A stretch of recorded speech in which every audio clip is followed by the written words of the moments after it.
Hello and good morning everyone. I hope आप सभी लोग काफ़ी अच्छे होंगे एंड आप सभी लोगों की ड्यू एल की तैयारी काफ़ी अच्छी चल रही होगी।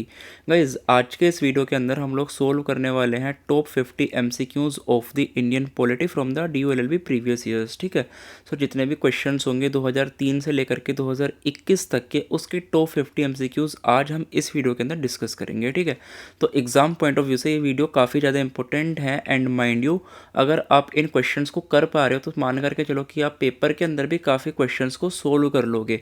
एंड क्वेश्चंस रिपीट होते हैं एग्जाम के अंदर, तो specially from the polity, because polity में कोई नए क्वेश्चंस कहाँ से बनाएगा। ठीक है, तो पुराने क्वेश्चंस रिपीट होते हैं, तो बेटर है कि प्रीवियस ईयर्स को बढ़िया से करके जाओ। ठीक है, so I will help you with this video. ठीक है, सो वीडियो को स्टार्ट करने से पहले मैं बोलना चाहूँगा कि अगर आप चैनल पर नए हैं तो आप चैनल को सब्सक्राइब कर लीजिए और बेल आइकन को हिट कर लीजिए so that you won't miss any of the future update. और इसी के साथ let's start with our question number 1। Question number 1 बोलता है कि which one of the following does not constitute the electoral college for the election of the president. ठीक है, यहाँ पर जो शब्द है नोट करने का वो है नोट, बिकॉज इन्होंने क्या यूज़ किया है, नोट। ठीक है, तो हम कई बार क्या होता है पेपर में नोट यूज़ नहीं करते, नोट को हम देखते ही नहीं है, तो ध्यान से क्वेश्चंस को पढ़ना है, देखना है कि वहाँ पर नोट है या फिर नहीं। और इस बार तो जैसे कि न्यू प्रेसिडेंट इलेक्ट हुए हैं, सो प्रेसिडेंट का पूरा टॉपिक ही हमारे लिए बहुत इंपॉर्टेंट है। तो आप इनमें से देख करके बताओ कि ऐसे कौन है जो कि प्रेसिडेंट के इलेक्शन में पार्टिसिपेट नहीं करते। And the correct answer is the elected members of the legislative council. Legislative councils का कोई रोल नहीं होता प्रेसिडेंट के इलेक्शन में, तो कौन होते हैं basically elected MLAs and elected MPs basically participate, है ना। एंड यहाँ पर जो इलेक्टेड आपके MLCs होते हैं दे डू नॉट पार्टिसिपेट। ठीक, this is the correct answer of this question. तो इससे क्या सीखा, जितने भी इलेक्टोरल कॉलेज हैं ना सिर्फ प्रेसिडेंट के जबकि बल्कि वाइस प्रेसिडेंट वगैरह के, उनको भी आप अच्छे से करके जाओ। ठीक है, now this is our question number 2। Question number 2 कहता है कि as per schedule 7th of the constitution the power to enact laws on the residuary matters lies with. ठीक है, तो इस क्वेश्चन से आप क्या सीखोगे कि शेड्यूल्स इंपॉर्टेंट है। तो जिस बच्चे ने शेड्यूल्स याद नहीं किए हैं, सारे के सारे शेड्यूल्स याद करके जाने हैं। And the right answer to this question is parliament. ठीक है, option number C.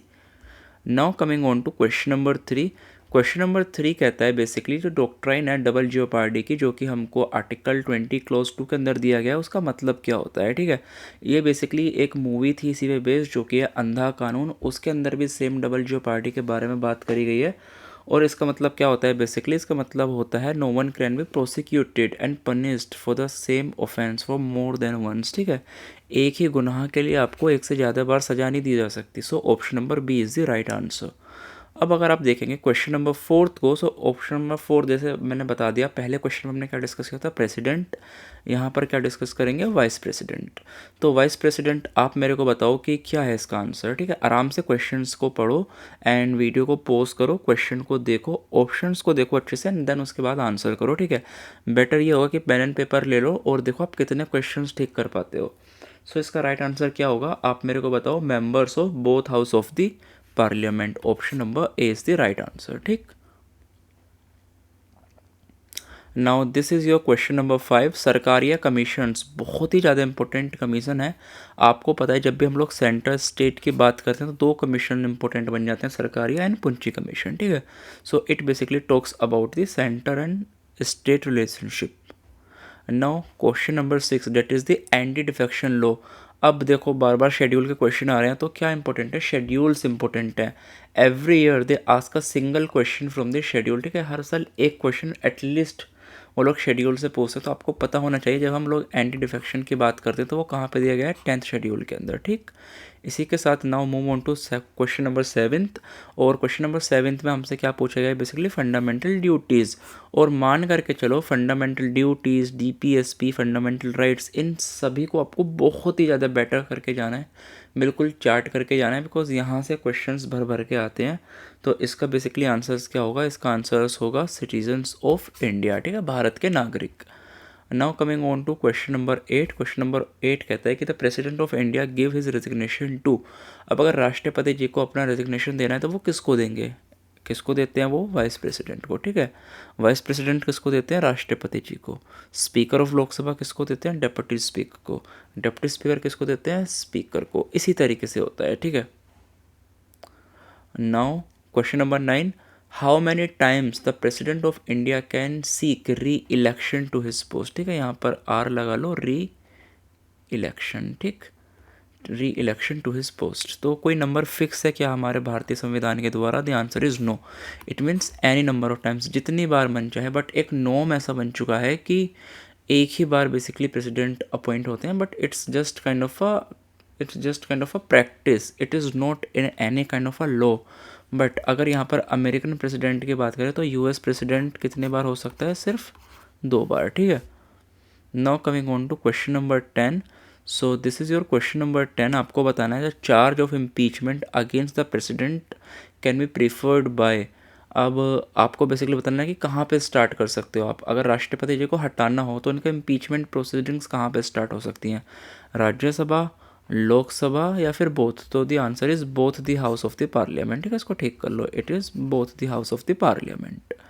Now coming on to question number 11। Basic structure of the constitution can be amended by. आपको बताना है कि बेसिक स्ट्रक्चर आप किस प्रोसेस के थ्रू अमेंड कर सकते हो?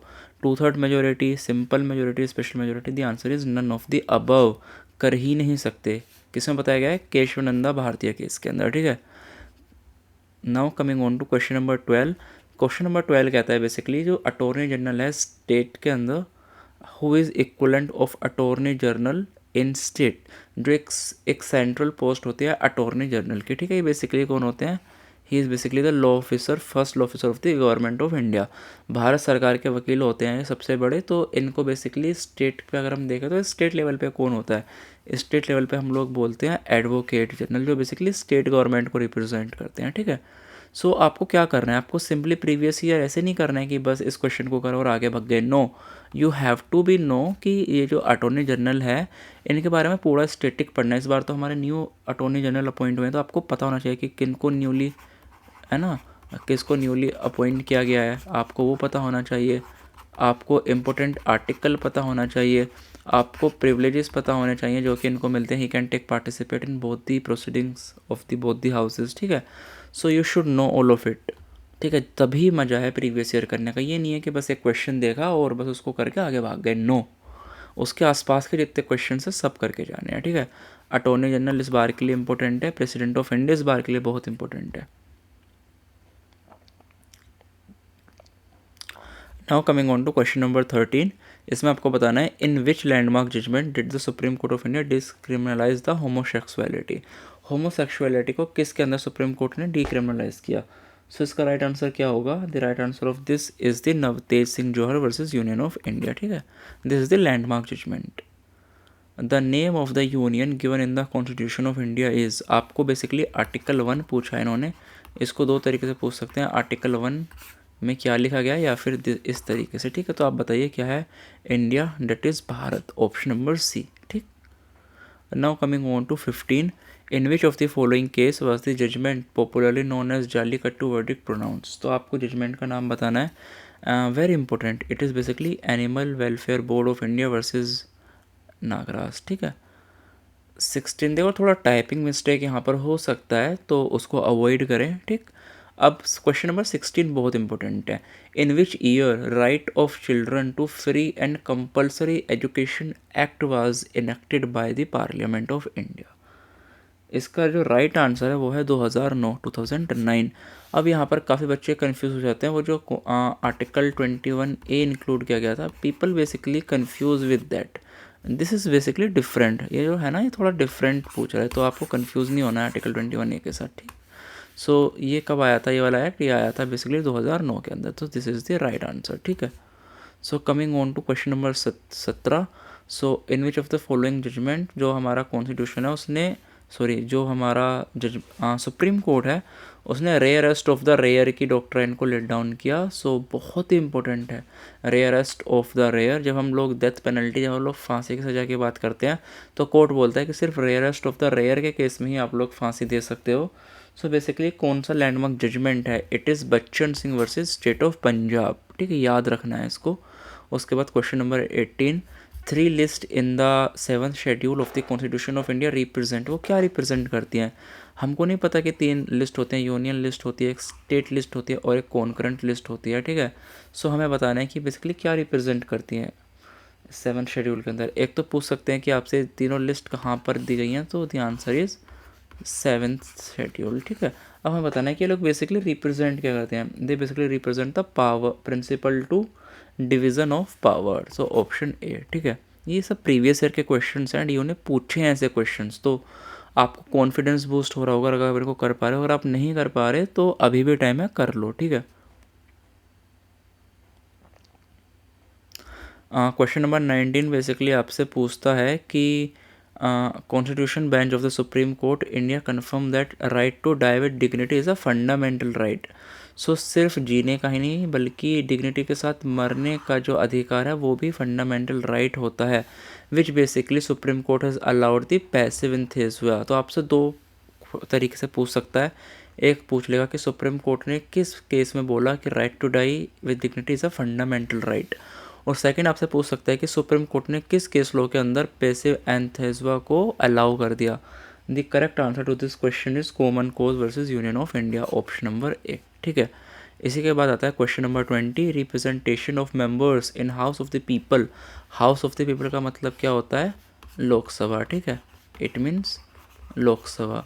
सो ये पूछ रहा है कि representation of members in house of the people is based on, किस तरीके से बेस्ड है ये जो रिप्रेजेंटेशन है, it is basically based on the population. ठीक, now coming on to question number 21, article 360 कितनी बार बेसिकली हमारे इंडिया के अंदर इन्वोक हो गया। आर्टिकल 360 का क्या मतलब होता है, फाइनेंशियल। ठीक है, इट मीन्स फाइनेंशियल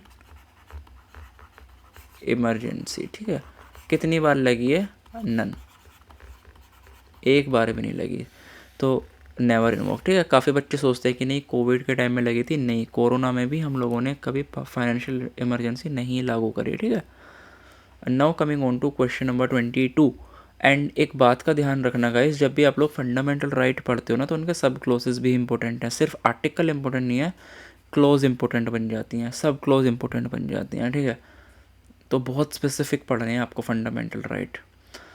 इस क्वेश्चन को पढ़ो, 22 को। Article 20 and 21 has been taken from the purview of Article 359 of the Constitution of India by, now you have to tell which constitutional amendment. It is a very very very important constitutional amendment. सो आपको बताना है कि कौन सा constitutional amendment है। It is constitutional amendment 44। क्या बोल रहा है बेसिकली, आपको पता होना चाहिए कि आर्टिकल, देखो इस क्वेश्चन से कितने क्वेश्चन बने, you should know what is article 359। ठीक है, पहला क्वेश्चन, आर्टिकल 359 बेसिकली पावर्स देता है कि आपके फंडामेंटल राइट को सस्पेंड कर दिया जा रहा है। तो बेसिकली इस अमेंडमेंट में क्या हो गया कि कुछ भी हो जाए किसी भी कीमत पर आपके दो फंडामेंटल राइट कभी सस्पेंड नहीं होंगे। 20 एंड 21 कौन सा आर्टिकल कौन सा अमेंडमेंट बताता है, 44th अमेंडमेंट बताता है। पूछ सकते हैं कि 44th अमेंडमेंट ने क्या बोला। ठीक है, so article 20 and 21 can never be taken out by any law. ठीक है, आर्टिकल 359 के परव्यू से इनको हटा दिया गया। सो बहुत ही इंपॉर्टेंट क्वेश्चन है। ठीक है, ये बेसिकली इमरजेंसी वाले चैप्टर में आप लोग पढ़ते हैं, जब आप लोग इमरजेंसी पढ़ते हैं तब आप लोग इस क्वेश्चन को पढ़ते हैं। ठीक है, now coming on to question 23।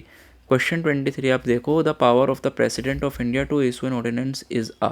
हम सभी को पता है कि राष्ट्रपति और गवर्नर दोनों के पास ये पावर होती है कि वो ऑर्डिनेंस को पास कर पाते हैं। तो कैसी पावर होती है, it is basically a legislative power. ठीक है, क्योंकि क्या है, लॉ बनाने की तो पावर होती है, so it is basically legislative power. तो आपको बताना है कि ये कौन से आर्टिकल के अंदर दिया गया है प्रेसिडेंट को। ठीक है, article number is important, so it is article number 123। ठीक, now 24, so for the philosophy इस टाइप के क्वेश्चंस आ जाते हैं। देखो कि ऑब्जेक्टिव रिजोल्यूशन जो था वो किसके द्वारा मूव किया गया था, तो ये था Pandit Jawaharlal Nehru is the right answer. ठीक है, 25 आप पढ़िए, proper respect is shown to national anthem by standing up when the national anthem is sung. ठीक है, it will not be right to say that disrespect is shown by not joining in the singing, it has been held in, it is a very landmark judgement. So it is basically judgement of this बोजोई versus state of Kerala. ठीक है, याद रखना है। Now coming on to 26, इसको आप पढ़िए। First option आपको visible नहीं है, सॉरी फॉर दैट। ठीक है, सो इसमें आप पढ़िए, Abhiram Singh versus C D commission is a judgement of the supreme court dealing with which issue. So आपको बताना है कि ये जजमेंट किस इशू के साथ डील करता है. सो ये बेसिकली इसमें सुप्रीम कोर्ट ने बोला था that seeking votes in the name of the religion amount to corrupt practice. Option number this. ठीक है, इस केस का नाम और इस केस के अंदर क्या हेल्ड हुआ था, ये हेल्ड हुआ था जी. ठीक है, now coming on to 27. 262 law commission of India report deals with. अब देखो 262 के बाद भी काफ़ी लॉ इंडिया कमीशन की रिपोर्ट्स आई हैं, तो उन सभी को आपको विकीपीडिया से पढ़ लेना है. ठीक है, विकीपीडिया से सभी को आपको रेफ़र करना होगा. ठीक है, सो 262 किसके बारे में बात करती है, तो basically 262 talks about the abolition of the death penalty. This one is the right answer. Now coming on to 28, it basically says that in taking and recording evidence, the language of every court within the state other than the high court shall be. जब आप evidence को लेते हैं तो language आपकी क्या होती है, it is basically determined by the state government. ठीक. Now coming on to another question. This is the question. ठीक है, ये थोड़ा सा आप अवॉइड करें इस टाइप की मिस्टेक. ठीक है, ये यहाँ पर लिखा होना चाहिए.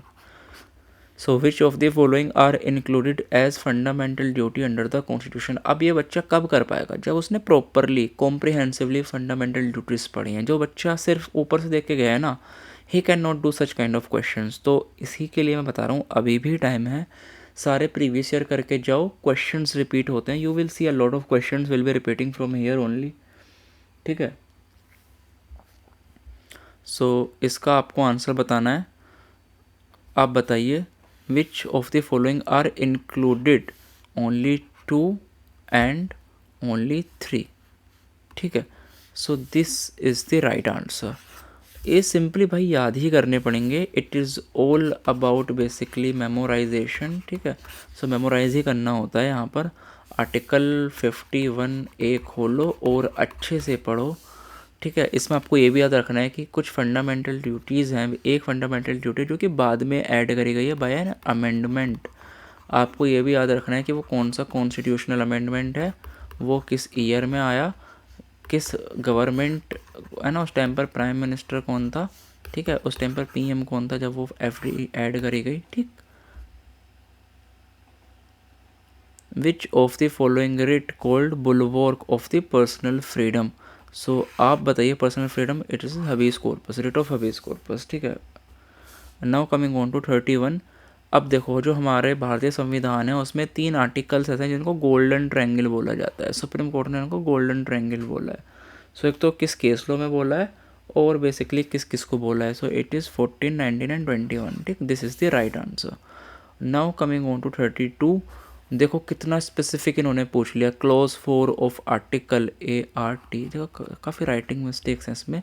सो clause 4 of article 15 has been added to the constitution of India by. है ना, जो बच्चे सिर्फ आर्टिकल 15 पढ़ करके भाग गया कि भाई आर्टिकल 15 में ये है, तो वो नहीं कर सकता ऐसे क्वेश्चंस. कौन करेगा, जो स्पेसिफिक देखेगा कि किस अमेंडमेंट से कौन सी क्लॉज ऐड करी गई. आप देख रहे हो कितना डेप्थ का क्वेश्चन है. एक एक क्लोज जो ऐड करी गई है ना बाद में, ये लोग उसको पूछ रहे हैं. सो it is very very important for you. ठीक है, इसीलिए डरने की जरूरत नहीं है, बस थोड़ा संभल जाना है. It is the constitution first amendment act. ठीक है, this is the right answer. Now coming on to 33. The first constitutional amendment was challenge in the case of Shankari Prasad. ठीक है, शंकरी प्रसाद का केस था, वेरी फेमस केस. आपको ये भी याद रखना है कि इसमें बेसिकली हेल्ड क्या हुआ था. ठीक है, ये आपका होमवर्क आप याद करेंगे. Now coming on to 34. The president of India can consult to the supreme court of India. अब हमें पता है कि राष्ट्रपति जी के पास ये अधिकार है संविधान के द्वारा कि वो सुप्रीम कोर्ट से परामर्श कर सकते हैं, एडवाइस ले सकते हैं. आपको पता होना चाहिए कि विच आर्टिकल. ठीक है, which article basically talks about this. पूरा आपको पढ़ना होगा. वो है आर्टिकल 143. आपको पढ़ना है कि कब कब राष्ट्रपति जी सलाह ले सकते हैं, कब कब सुप्रीम कोर्ट सलाह दे सकता है, कब कब सुप्रीम कोर्ट ड्यूटी बाउंड है, कब कब सुप्रीम कोर्ट ड्यूटी बाउंड नहीं है. The answer is this. ठीक है, when a question of law of public importance arises. Now coming on to 35. The preamble of the Indian constitution envisages what kind of justice. You know, justice of political, economic, social. That means all of these. ठीक. अब आइए 36 पर. As per the constitution of India the sovereignty of India lies with. You should know कि हमारे भारतीय संविधान क्या बात करता है। So the right answer is the people of India, भारत के लोग, ठीक है। Now coming on to 37, under which article of the constitution of India has untouchability been abolished. ठीक है, तो प्रॉपर देखो फंडामेंटल राइट से कितने क्वेश्चंस हैं, प्रॉपर आपसे आर्टिकल पूछ लेंगे, तो बच्चों आपको आर्टिकल याद रखने हैं, ठीक है। सो आर्टिकल क्या है इसका, आर्टिकल 17, ठीक। Now coming on to 38। So 38 आपको बताना है। So judgement passed by the supreme court of India can be review only by the, क्या राष्ट्रपति जी रिव्यू कर सकते हैं? नहीं। प्रधानमंत्री जी? नहीं। International court? नहीं। कौन करेगा? Supreme court of India itself, supreme court खुद से रिव्यू कर सकता है, ठीक है, by larger bench. Now coming on to this, total number of ministers including PM shall not exceed. So एक लिमिट है जो बेसिकली इम्पोज करी गई है कि 15% से ज़्यादा टोटल मिनिस्टर्स को नहीं आप रख सकते, ठीक है। किस अमेंडमेंट से हुआ ये सब आपको याद में होना चाहिए। नाउ क्वेश्चन नंबर 14, ये बेसिकली चाइल्ड मैरिज एक्ट से प्रोहिबिशन ऑफ चाइल्ड मैरिज का क्वेश्चन है। A marriage is said to be child marriage. अब देखो चाइल्ड की डेफिनेशन अलग अलग होती है, पॉक्सो के अंदर चाइल्ड डिफरेंट है। जब हम prohibition of child marriage act की बात करते हैं तो इसमें कुछ एज दी गई है स्पेसिफिक, ठीक है। क्या, जो बेसिकली बॉय है, I will write boy and girl, ठीक है। जो बॉय है उसकी एज कितनी दी गई है? 21, और जो गर्ल है उसकी दी गई है 18। अगर इससे कम है देन हम उसको चाइल्ड कंसिडर करते हैं, ठीक है। So the right answer in this question is the girl is below 18 and the boy is below 21, ठीक। This is the right answer. Now coming on to 41, the founding members of the movement of right to information is। देखो इस type के questions थोड़े theoretical होते हैं, थोड़े से static होते हैं, अगर नहीं भी याद है तो कोई बात नहीं, ऐसे क्वेश्चन से डिमोटिवेट नहीं होना है, हर बार ही आते हैं, ठीक है। सो 2 से 3 क्वेश्चंस हर बार ऐसे पूछे जाते हैं, so not to be demotivated, ठीक है बच्चों, डीमोटिवेटेड नहीं होना है अपने आप को ऐसे क्वेश्चन से, ठीक। अब हमें देखना है ये वाला question, the reservation of seat for women and mind you, इस बार ही ना रिजर्वेशन का टॉपिक बहुत इंपॉर्टेंट है आपके लिए। रिजर्वेशन का टॉपिक क्यों इंपॉर्टेंट है? क्योंकि सुप्रीम कोर्ट में ईडब्ल्यूएस रिजर्वेशन का मुद्दा उठ के आ गया। आपको पता होना चाहिए कि भारत का कौन कौन से आर्टिकल्स हैं जो बेसिकली रिजर्वेशन के बारे में बात करते हैं, स्पेसिफिक क्लोज, ठीक है। आपको स्पेसिफिक क्लॉज पता होना चाहिए।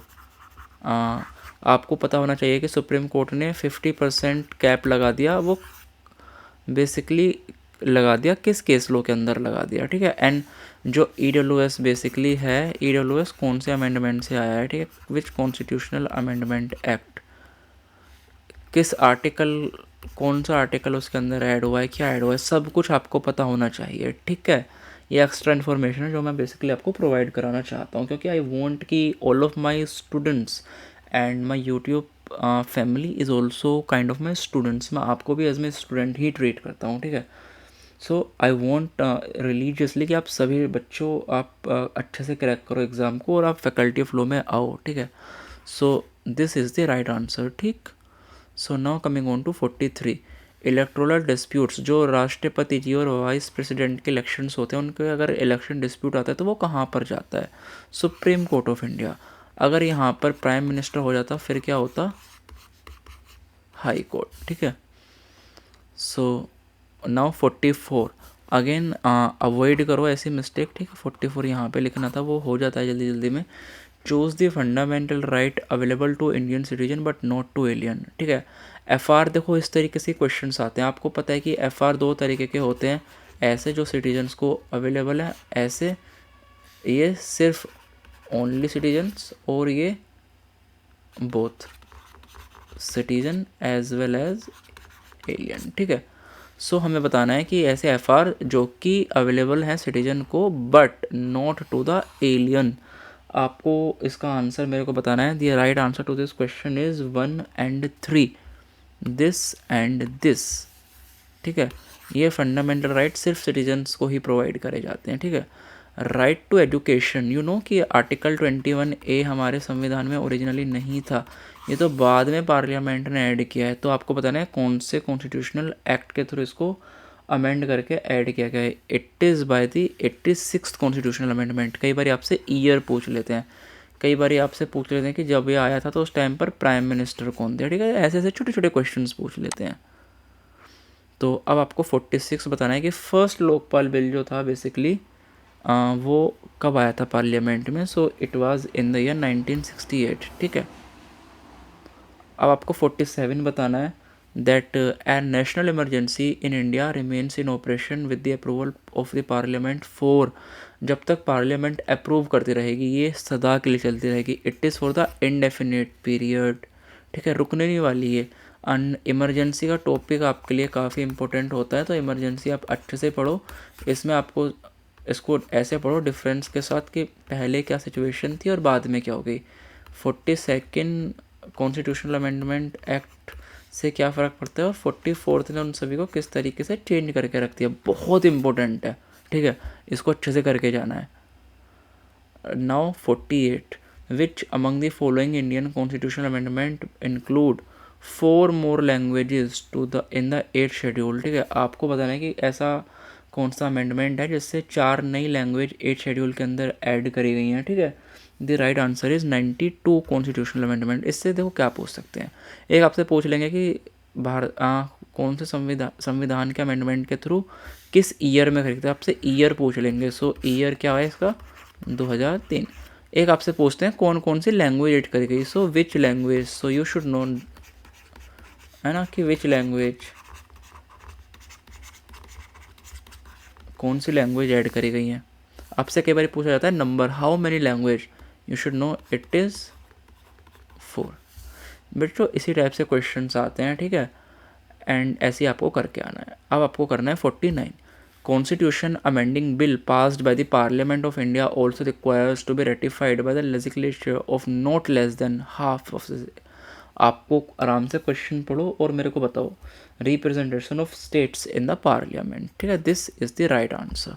अब आज की वीडियो का हमारा लास्ट क्वेश्चन है। देखो क्वेश्चन बहुत सारे हैं मेरे पास, I am having more than 400 questions. Past year में ना मोर देन 400 क्वेश्चंस आए हैं। ठीक है, सो मैं कोशिश करूँगा कि आपको हद से ज़्यादा क्वेश्चंस करा सकूँ। ठीक है, this is the last question in today's video. As per the constitutional requirement, the Parliament of India shall meet at least twice in the year.